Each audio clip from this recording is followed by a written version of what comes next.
Sabe, quando a gente pensa no passado, parece uma coisa tão distante, né? Quase como se fosse só um monte de histórias, nomes que a gente mal consegue conectar com o nosso mundo de hoje. Mas e se eu te dissesse que essa distância está diminuindo? E muito rápido. O passado, olha só, ele está falando com a gente. Agora. Então, vamos embarcar numa jornada que vai de ruínas cheias de poeira até laboratórios supermodernos. Tudo para a gente descobrir como a ciência está fazendo relíquias que antes eram silenciosas virarem testemunhas da história. Pois é, essa é a grande pergunta, né? A pergunta que move todo arqueólogo, todo historiador. Como é que a gente consegue montar esse quebra-cabeça gigantesco do passado com peças que estão espalhadas por milênios? A resposta, olha, não está numa única descoberta mágica. É um trabalho minucioso, quase de detetive mesmo, sabe? Seguindo as pistas uma a uma, não importa onde elas levem. E a história que essas pistas contam hoje em dia é simplesmente fascinante. E a nossa primeira parada nessa investigação começa com uma coisa bem simples, mas que quebrou um silêncio de séculos. Uma única pedra. Uma pedra que deu voz a um nome que, até aquele momento para muita gente, só existia nas páginas de textos bem antigos. Tenta imaginar a cena. Estamos em 1961. Escavações num antigo teatro romano lá em Cesareia Marítima. Os arqueólogos encontram uma placa de calcário. A princípio, nada demais. Estava sendo usada como um degrau qualquer. Só que nela tinha uma inscrição em latim. E essa inscrição mudaria tudo. Era a primeira prova física da própria época de que um tal de Pôncio Pilatos realmente existiu. Porque até ali, para muitos céticos, ele era só um nome nos evangelhos, talvez uma lenda. Mas essa pedra o tornou real.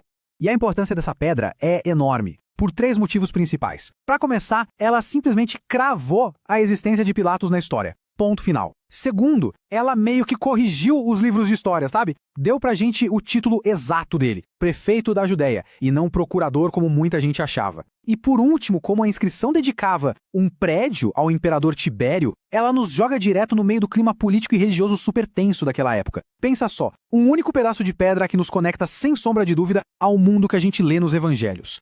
Ok, de uma pessoa específica agora a gente vai para os lugares, os palcos onde essas histórias aconteceram.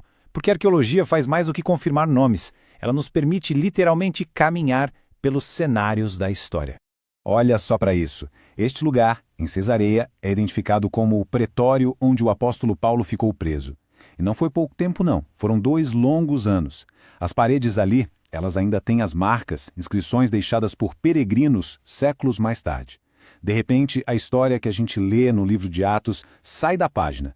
Vira um lugar físico, um lugar que dá para visitar, um espaço concreto onde a história de fato aconteceu. E essa coisa de poder tocar na história não se imita a lugares pequenos, não. A gente está falando de projetos de engenharia numa escala monumental. Em 2025 foi encontrada em Jerusalém essa represa de pedra gigantesca, quase 70 metros de comprimento. É a maior estrutura de água daquela época já encontrada do período de reis como Ezequias.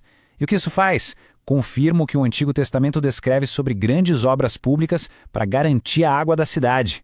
A arqueologia não só confirma coisas, ela também resolve umas tretas antigas, sabe? Por muito, muito tempo, existia um debate sobre o livro de Daniel. As profecias ali são tão precisas que muitos estudiosos diziam: ah, não, isso é bom demais para ser verdade. Com certeza foi escrito depois que tudo aconteceu, fingindo ser profecia. Mas aí vieram as descobertas de Qumran, os manuscritos do Mar Morto. E lá no meio acharam cópias de Daniel. A datação foi categórica. Os textos eram bem anteriores aos eventos que previam. A arqueologia, mais uma vez, trouxe a peça que faltava para fechar o quebra-cabeça.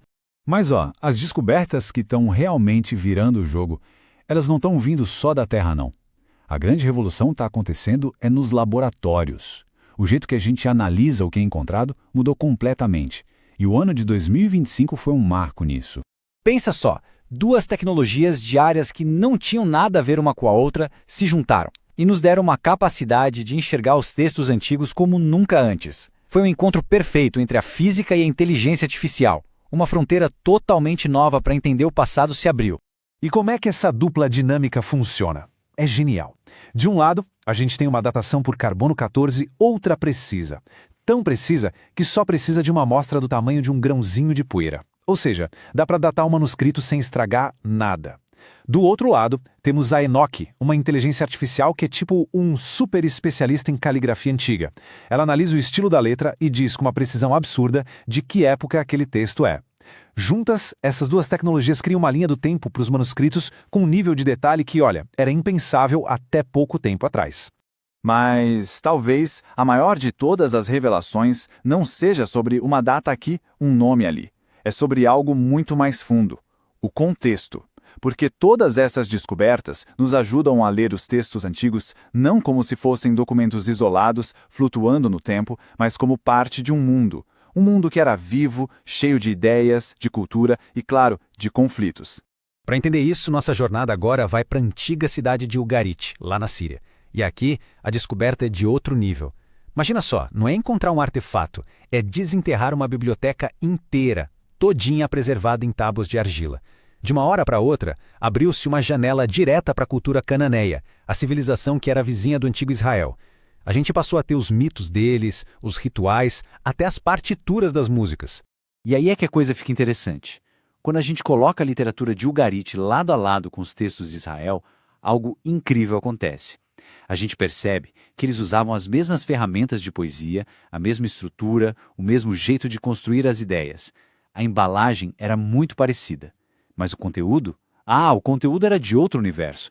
De um lado, um monte de deuses com dramas bem humanos. Do outro, a ideia radical de um Deus único, transcendente, criador de todas as coisas.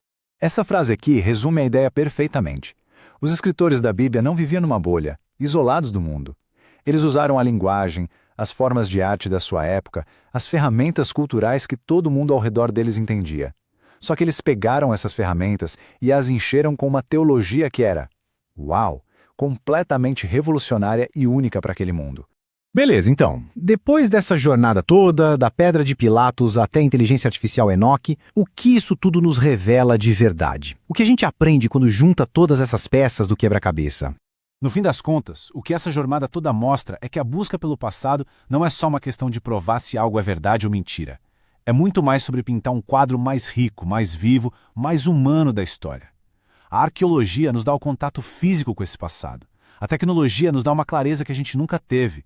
Entender o contexto cultural nos mostra o que era comum na época e o que era absolutamente revolucionário. A ciência, no fim, não está só verificando a história. Ela está dando mais profundidade, mais cor, mais dimensão a ela. E isso tudo nos deixa com uma pergunta para o futuro que é, no mínimo, empolgante. Conforme a tecnologia continua a desvendar os segredos que estão debaixo dos nossos pés ou escondidos nas fibras de manuscritos antigos, que outras histórias vão ser reescritas? E quais delas vão ser reforçadas, confirmadas? Esse diálogo entre o nosso passado e o nosso presente nunca esteve tão intenso, tão vivo. A grande questão é, o que vem por aí? O que a gente vai descobrir amanhã?